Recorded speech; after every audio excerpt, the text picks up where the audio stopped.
Babukele emakhaya, ngiyanibingelela kuleli thuba elihle kangaka. uNkulunkulu wethu nomusa esisiza, esinikeza amandla kwisimo esibhekene naso empilweni noma emhlabeni. Siyabonga kakhulu. Ngiyabonga umsebenzi uNkulunkulu awenzayo ezimpilweni zethu sonke, kuwe mbukeli and nakweyami impilo nakubantu bonke. Siyambonga kakhulu. uNkulunkulu ongeke asidele, ngeke asishiye. Siyabonga.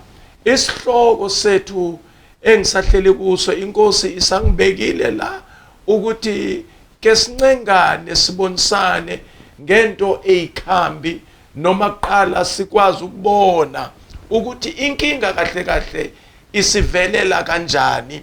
Inkinga isivelela lapho sesilalela ukungalaleli kwethu, that is to listen to our disobedience in order to disobey God. Ma ngenye ilanga ngeke ngakhuluma ngo-Israyeli, nge-disobedience ka-Israyeli. Namhlanje ngithanda ke ngikhulume futhi ngezizwe ezithathu zika-Israyeli ezazihlangene nazo kwaqaleka kahle kakhulu empilweni yazo, kodwa kukhona kwahambe kwavela kwangabi kuhle emehlweni kaNkulunkulu. And because he is a jealous God, and uNkulunkulu okwazi ukusinikeza ithuba lokuphenduka. You remember ukuthi kwaba nalento engathi yafika kuNkulunkulu wathi, perhaps I can give them this opportunity yokuthi ngiye lapha yangahle ababantu bakwazi ukushintsha abantu baseSodom naseGomora. But unfortunately ububi babo babusebungamandla kakhulu. Kodwa ke asikho lapho namhlanje, kodwa izinkulumo esidlule kuzo sikwinkulumo yesizwe ama-Reubenites, the Gadites and the half tribe of Manasseh. Sizofunda umbhalo ongcwele kaNkulunkulu, sizwe ngelabo ibali ukuthi iBhayibheli isinika ipicture enjani nge-Reubenites and the Gadites and the half tribe of Manasseh. And we are going to get their story in the book of Chronicles. Incwadi la kwakuvezwa khona imbali noma imbali ngobomi bukaIsrayeli noma ngabantwana bakwaIsrayeli. uNkulunkulu omsa asibusise. Yes, it talks about the descendants of Jacob, because this thing of Israel yaba igama uNkulunkulu alishintshayo abiza ngalo uJacob, and laba ngama family descendants from uJacob. And now we know that Jacob had 12 sons, and these were their family descendants of Reuben and Nogadi, uNkulunkulu omsasibusise noManasseh. Now sizofunda ke kumaBhayibheli wethu, ngicela abaphethe into zokubhala. You must write first book of Chronicles chapter 5. We will be reading from verse 18 to verse 22. Yona ke ifundeka ngolhlobo. The first book of Chronicles chapter 5, sifunda from verse 18 and down to verse 22. The Reubenites, the Gadites, and the half tribe of Manasseh had 44,760 men ready for military service, able-bodied men who could handle shield and sword, who could use a bow and were trained for battle. Verse 19. They waged war against the Hagrites, Jutel, Naphish, and the Nodab. They were, in verse 20, they were helped in fighting them, and God handed the Hagrites and all their friends over to them, because they cried out to him during the battle. Please, that is very important. Write it down. That is the half verse, the second part of verse 20. Yona ifundeka ngolhlobo. It because they cried out to him during the battle, he answered their prayers. What is the reason? And as we still read, we get the reason. It was not only prayer, it was not only the cry, but it was because they trusted in him. That is the last part of verse 20. Let me go back and read verse 20. They were helped in fighting them, and God handed the Hagrites and all their friends over to them because they cried out to him during the battle. He answered their prayers because they trusted in him. They seized the livestock of the Hagrites, 50,000 camels, 250,000 sheep, and 2,000 donkeys. They also took 100,000 people captive. In verse 22, and many others fell slain, because the battle was God's, and they occupied the land until exile. La sifunda khona iBhayibheli lisitshela ukuthi kwaqubuka impi kwisizwe sakwa Reuben, the sons of Reuben, and nezikaGad, the Gadites, and the half tribe of Manasseh. And enye into enhle la esibonayo ukuthi these people, they were well prepared for any kind of war, and they were ready at all times to go out and fight their enemies. But now the Bible tells us ukuthi these strong, prepared men for war, in the battlefield, they cried out to God in prayer. They were not relying on ability yabo ukuthi thina siyayazi impi. We can use all kinds of weapons ezisetshenziswayo, kodwa ithi uma sebefika kwi-battlefield they prayed. Ngamanye amazwi uNkulunkulu wawuza umkhuleko wabo, but what moved God to help them? Ithi iBhayibheli because they trusted in him. This was another level of obedience, knowing that we have a God who is able, the God of our fathers, the God of Abraham, the God of Isaac, the God of our ancestor, our forefather Jacob. They grew up knowing the history. They were told that this God rescued and he liberated their forefathers from slavery. So they prayed because they trusted God. They relied kuNkulunkulu noma sebesempini. Manje ke lithi iBhayibheli because of that, uNkulunkulu, he took the fight to himself. Wayithatha uThixo, imfazwe yaba yeyakhe. Hey, uyasithathela izinto. Zikhona izikhathi ebomini bethu lapho siba nomhlabelelo othi sangena lapho kuthiwa kungenwa khona, saphuma lapho ekuthiwa kuphunywa khona. Why? It was because he was in charge. Zonke izinto zaziphethwe nguye. Bakhona abantu abaphume phakathi kwemoto, nami ndake ndambona ngawamamehlo. Imoto ngathi mangiyibheka nabangani bakhe bemile sebezile la, kwangathi imoto ekudala yayi kwi-accident, yaphenduka enhlabathini imoto, wayeme engenaso ne-scratch. uNkulunkulu wamkhupha ekufeni. Athu David ngelinye ilanga, this same God who rescued me from the paws of lion and the paws of a bear, wangihlangula ethupheni lengonyama.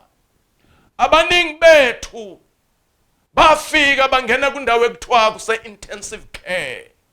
Baxoxela ibali ukuthi ufike wawungakhulumi, wawungabheki nokubheka uvala amehlo.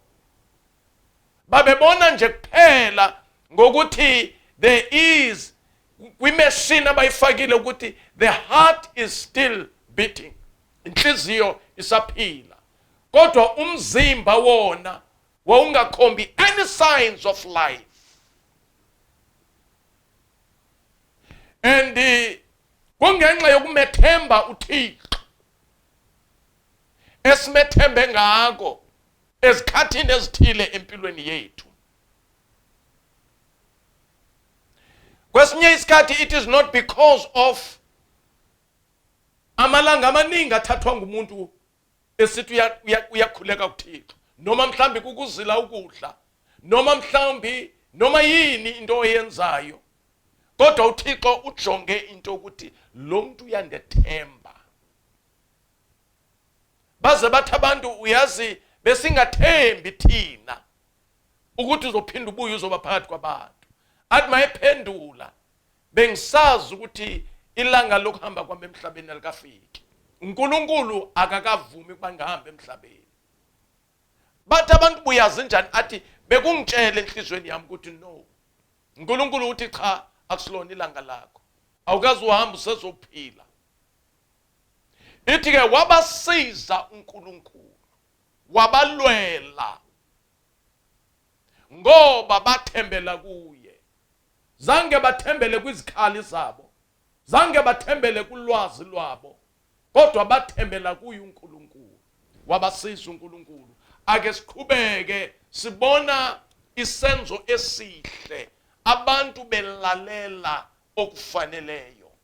We must trust him, and we must believe, and we must tell him of our needs.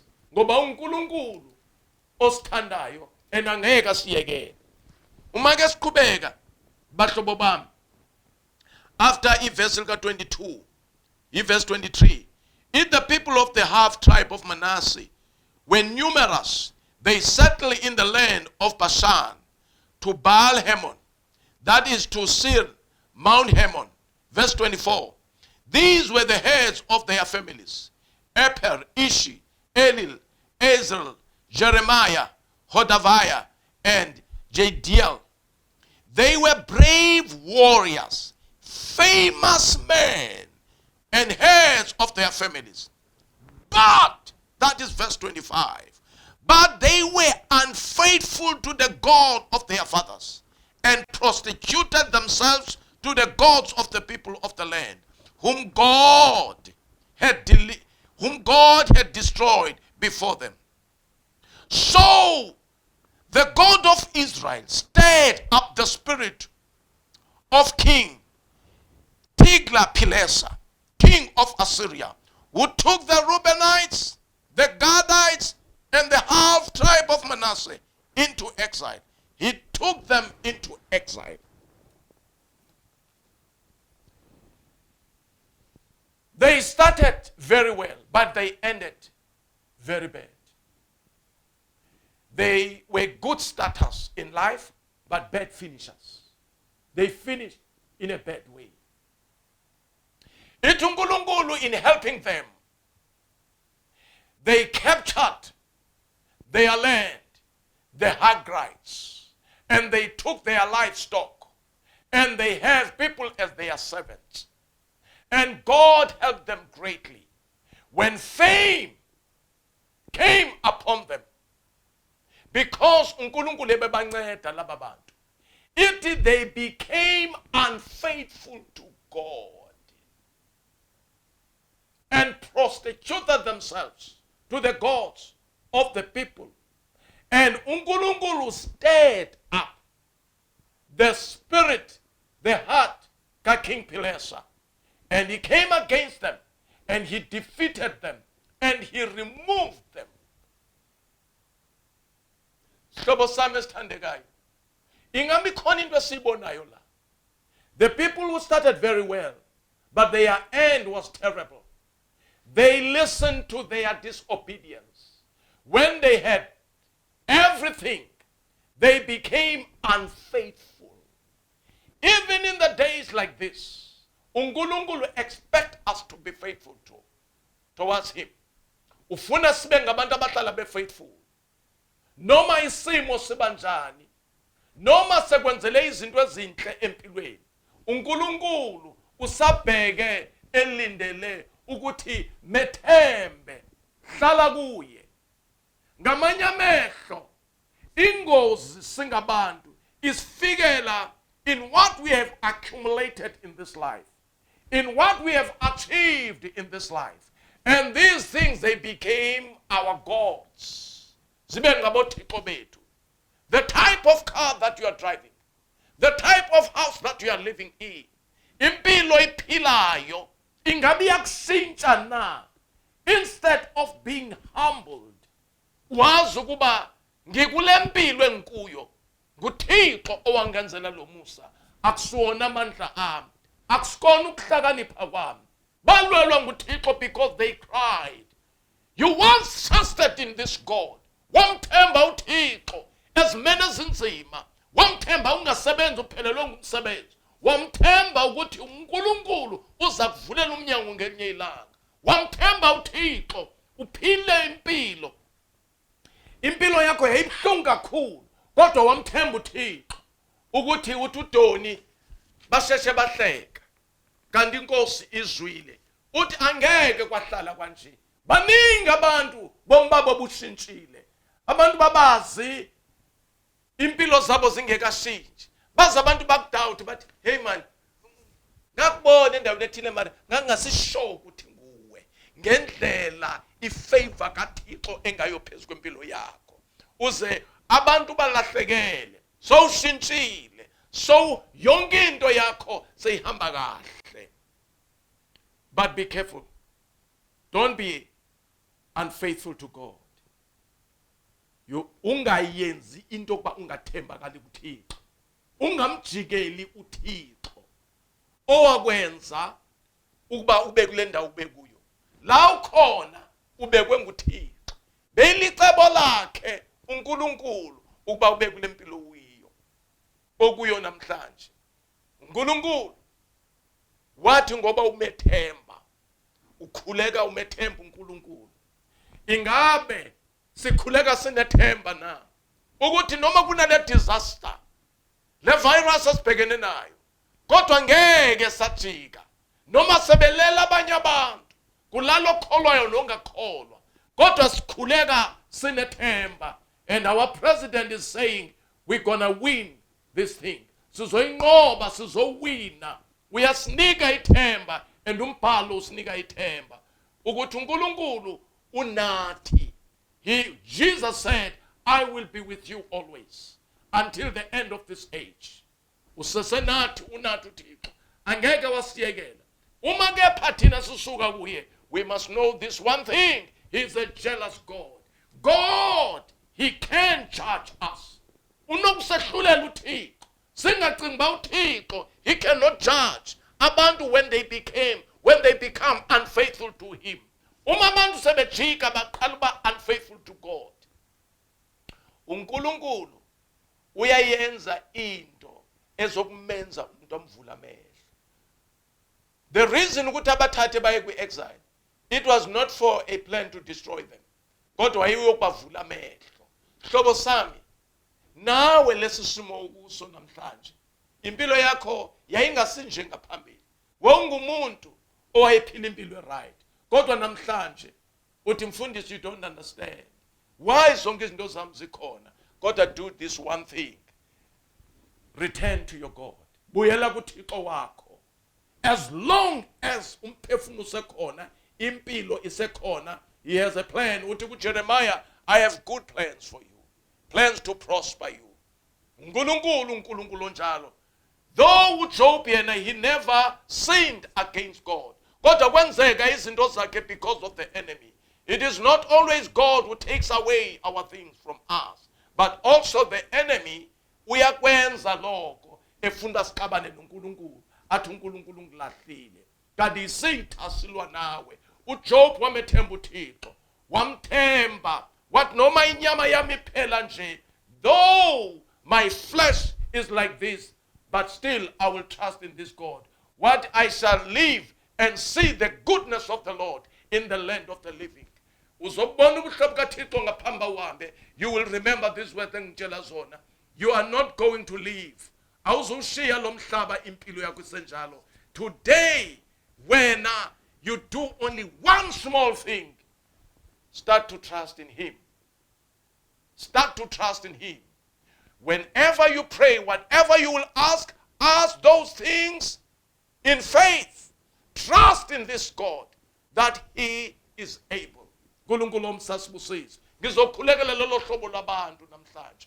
Abantu bebese besithi ngilahlekelwe lithemba. UMamsara wayelahlekelwe lithemba. Uthi uNkulunkulu into engena kwenziwa ngabantu. What is impossible with man, it is possible with God. Bakhona abantu abanye ngabakhulekela empilweni yabo. Ngengathi ngiyokushumayela kwibandla likaBishop uEdward Taffeni osendaweni yase Eastern Cape, wangicela kuba mangiye Cape Town. Ngahlangana nenye ikhaphu lapho yangenzela ubuhle, yathi mayese le khaphu lingenzela ubuhle, yathi mfundisi sicela umusa uNkulunkulu kodwa sibone singakaphenduleki. Sicela uNkulunkulu asiphe omnye umntwana. Ngangisidla bengidla amaqanda nebacon, bengenzele ukudla okumnandi. By the way, this man ebeyishef ehotel, bengenzele ukudla. Unkosikazi wakhe esebenza kwizindlu esihlala ama-ministers eCape Town. Bangenzela ukudla bemala bethukile. Bathi mfundisi sicela ukuthi ukusikhulekele. Sesicela ukuthi uNkulunkulu benamahloni nokuyisho lento yabo. Ngangisidla mina ngathi no, don't worry, this time next year you'll be having a baby. I know that uNkulunkulu angeke angayenzi into enhle ebantwini. You must call. One day wangimema futhi uBishop Edward Taffeni. Ngabuyele eCape Town. Umasiphuma enkonzweni. Ngibona ngidoswa ngabantu. Bathi mfundisi uyamazi lo mntwana bangikhomba umntwana. Ngithi mina no angima. Bathi umntwana akho lo wasikhulekela. Mabeqeda lapho bangisaphambi kwe-Almera, brand new car. Umama usebenza amakhitshi eParliament. Ubaba upheka ukudla. uNkulunkulu is able. I'm gonna pray for people who are going to trust God. Just prepare yourself to trust in the God engimshumayelayo. uThixo uzozibonakalisa empilweni yakho. There are many testimonies engizomana ukuzinikela ngikhona kule platform. uNkulunkulu omsa anibusise babukeli bami abathandekayo. Ngizokhuleka. Bakhona abantu abathi uyazi mfundisi wangikhulekela, uNkulunkulu wangibusisa. Isikhathi sethu sesiphelile. Ngicela ukwenza umkhuleko. Ngifuna ukukhulekela abantu who've been waiting for a long time, waiting for this God, but you do only this one thing. Just trust and believe in him. That this prayer and your trust in him, I am going to do a prayer. You just trust him, and our God is able. Mighty and glorious Father, I thank you, oh God.